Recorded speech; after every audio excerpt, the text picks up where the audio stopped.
আজ তৈরি করে দেখাবো নরম পাকের ছানার সন্দেশ। দোকান থেকে আর কিনে আনতে হবে না। এই সন্দেশ দোকানের স্বাদকেও হার মানাবে। এখানে আমি 1.5 লিটার দুধ, যে প্যাকেটের দুধ, ছানা কাটিয়ে নিয়েছি। আর ছানার মধ্যে দিয়ে দিলাম 3 টেবিল চামচ চিনি। এই মিষ্টিতে খুব বেশি মিষ্টি দেবো না, 3 টেবিল চামচ চিনি দিয়েছি। আর ছানাটাকে ভালো করে মেখে নিলাম। এইভাবে করে মেখে নিতে হবে, খুব বেশি মিহি করে মাখবার দরকার নেই। ওদিকে আমি কড়া চাপিয়ে দিয়েছি আর কড়ার মধ্যে দিয়ে দিলাম 1 চামচ ঘি। এবারে দিয়ে দিচ্ছি ফুল ক্রিম লিকুইড দুধ 500 ml। 500 ml দুধকে আমি একটু জাল দিয়ে ঘন করে রেখেছিলাম। আর তার মধ্যে দিয়ে দিচ্ছি 1 প্যাকেট গুঁড়ো দুধ। 10 টাকার যে প্যাকেট, সেই প্যাকেট 1 প্যাকেট দিয়েছি। এই গুঁড়ো দুধটা দিলে মিষ্টিটা আরও বেশি টেস্ট হবে, তবে গুঁড়ো দুধ না দিতে চাইলে নাও দিতে পারেন। দুধটাকে ফুটিয়ে একটু ঘন করে নিয়েছি। এবারে দিয়ে দিচ্ছি সেই মেখে রাখা ছানা। মেখে রাখা ছানাটা দিয়ে এখন গ্যাসের আঁচ একটু কমিয়ে দিয়ে অনবরত নেড়েচেড়ে মিষ্টির পাক দিতে হবে। আর এটা যেহেতু নরম পাকের মিষ্টি করব, তাই খুব বেশিক্ষণ রান্না করবার দরকার নেই। এইভাবে পাক দিতে দিতে দেখবেন ঘন হয়ে যাবে।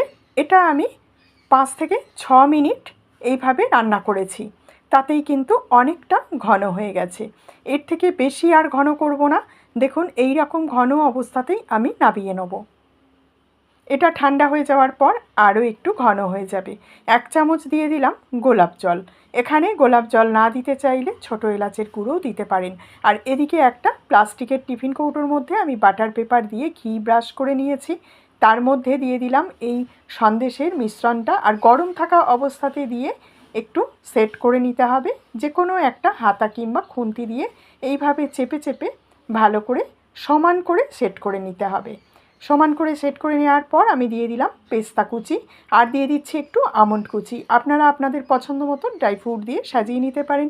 আবার যদি নাও সাজান তাতেও কিন্তু স্বাদের কোনো পরিবর্তন হবে না, তবে ড্রাই ফ্রুটগুলো দিলে দেখতে যেমন ভালো লাগবে, খেতেও একটু ভালো লাগবে।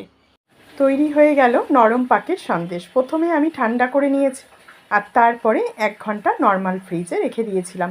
দেখুন খুব ভালোভাবে সেট হয়ে গেছে।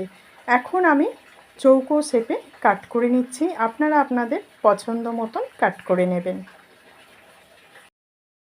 আরও একটা কথা বলে দিই, বাড়িতে যদি ছানা কাটানোর ঝামেলা মনে করেন তাহলে এটা পনির দিয়েও করতে পারেন।